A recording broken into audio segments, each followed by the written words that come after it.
À Felice Bauer, Prague, nuit du 5 au 6 janvier 1913. Pauvre, pauvre chérie, si seulement tu pouvais quand même ne jamais te sentir contrainte de lire ce misérable roman que je compile hébété. C'est effroyable comme il peut changer d'aspect. Si la charge repose, avec quel élan j'écris, comme les taches d'encre ont des ailes, sur le haut de la voiture, alors je vais bien, je suis comblée d'aise par les claquements du fouet, et je suis un grand seigneur. Mais si elle vient à me tomber de la voiture, et cela n'est pas prévisible, ne peut être évité, ne peut être passé sous silence, comme hier et aujourd'hui, elle semble démesurément lourde pour mes lamentables épaules. Alors je préférerais tout laisser tomber et me creuser une tombe en lieu et place. Finalement, il n'y a pas de plus beau et de plus digne endroit pour le désespoir parfait que de mourir dans son propre roman. Justement, deux de mes personnages, qui depuis hier sont devenus bien ternes, s'entretiennent sur deux balcons voisins au 8e étage à 3 heures du matin. Qu'adviendrait-il si de la rue je leur criais adieu et si je les abandonnais complètement? Ils s'effondreraient là sur leur balcon et se regarderaient avec des visages cadavériques à travers les barreaux des balustrades. Mais je ne fais que menacer, ma chérie, je ne vais pas le faire. Si il n'y a pas de si, je m'égare une fois de plus. Aujourd'hui, j'ai vraiment essayé de dormir l'après-midi, mais cela ne s'est pas tout à fait passé, cela ne s'est pas tout à fait bien passé, car à côté de moi, je n'y avais pas pensé au préalable, ont été préparées 600 à 700 invitations pour le mariage de ma sœur qui aura lieu dimanche prochain. Et mon futur beau-frère, qui dirigeait ce travail, dispose, à côté de ses qualités par ailleurs très appréciables, d'une voix si forte et qu'il aime tant faire entendre que celui qui essaye de dormir dans la chambre voisine a l'impression dès qu'il l'entend qu'on va lui mettre une scie sur la gorge. On ne peut évidemment pas bien dormir ainsi, c'était une perpétuelle alternance de sursauts d'effroi et de rechutes dans le sommeil. Et en plus, j'avais renoncé à une belle promenade pour pouvoir dormir. Mais en fin de compte, j'avais quand même assez dormi et je n'ai pas d'excuse à en tirer pour la mauvaise qualité de ce que j'écris. Qu'en est-il, ma chérie, des remarques de tes parents à mon sujet? Je voudrais connaître chaque mot et chaque mimique. Allez, ces choses-là, tu me les caches depuis si longtemps. Quand je prends connaissance de ces remarques, j'éprouve alors une telle sensation de ta présence.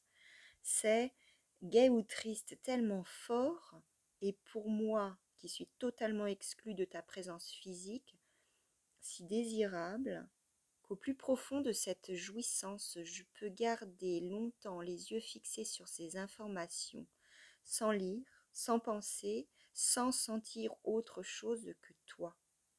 Je suis alors à tes côtés, je suis apostrophée avec toi par tes parents et suis intégrée dans la circulation sanguine dont tu es issu. Il n'y a sans doute pas de proximité plus forte, et juste au-dessus de celle-ci, le premier état serait déjà celui d'une compénétration. Et de même, ce pédiatre qui a l'air très gentil, nous n'avons pas encore fini d'en parler. Je vais m'arrêter un petit moment sur lui. Il est une petite contrepartie à notre histoire de Francfort. Et au fond, même si ce n'est pas intentionnel, c'est en fait une question qui m'est posée. Je dois y répondre. Si je n'étais, ma chérie, pas jaloux, rien d'autre que jaloux, je pourrais être encore plus jaloux après ton récit. Car si ce pédiatre était une affaire si importante que tu aies dû recourir au mensonge pour te protéger de lui, alors, mais ma chérie, c'est ici le raisonnement d'un jaloux, pas le mien, bien que je puisse aussi l'emprunter. Ce raisonnement est le suivant. Tu t'es bien entretenu avec ce médecin, tu as passé une agréable soirée avec lui. Il a cherché à créer une relation qui, de fait et en soi, du moins jusqu'à la limite d'un petit divertissement matinal, n'aurait été déplaisante ni pour toi ni pour ta mère. Il semble que, par suite du refus de ce lien, une autre relation était exclue ou du moins improbable, et cela, d'après ton récit, Félix, j'en porte seule la culpabilité.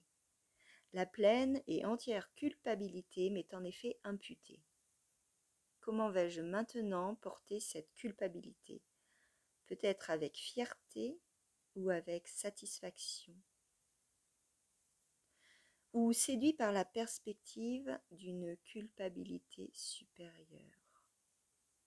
Non, je me plains, je me lamente en fait.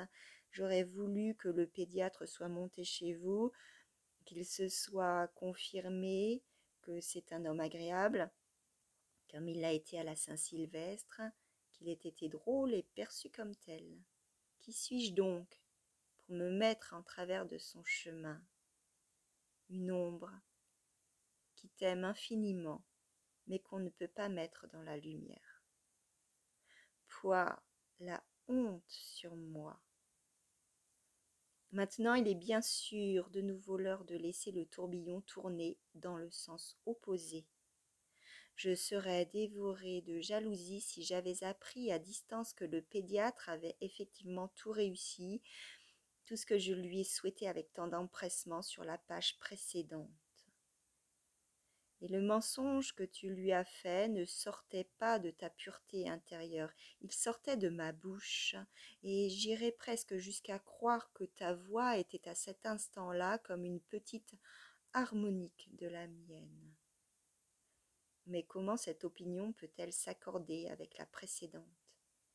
Et ainsi ma réponse devient de nouveau une question que je t'adresse à toi, rien que sous la forme du tourbillon.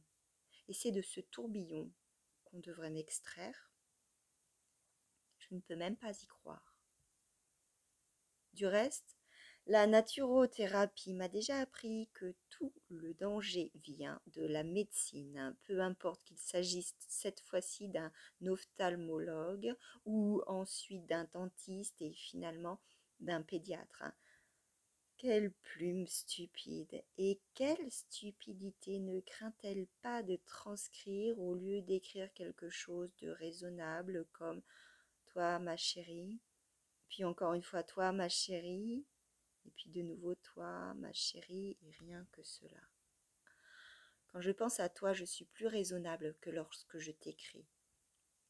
La nuit dernière, je ne pouvais pas et je ne voulais pas m'endormir, et 2 heures durant, j'étais couchée, plus éveillée qu'endormie, et j'étais sans fin dans le dialogue le plus confiant qui soit avec toi. On y parlait sans se faire part de rien de particulier, ce n'était en fait qu'une forme de dialogue confiant, une sensation de présence et d'abandon. Franz.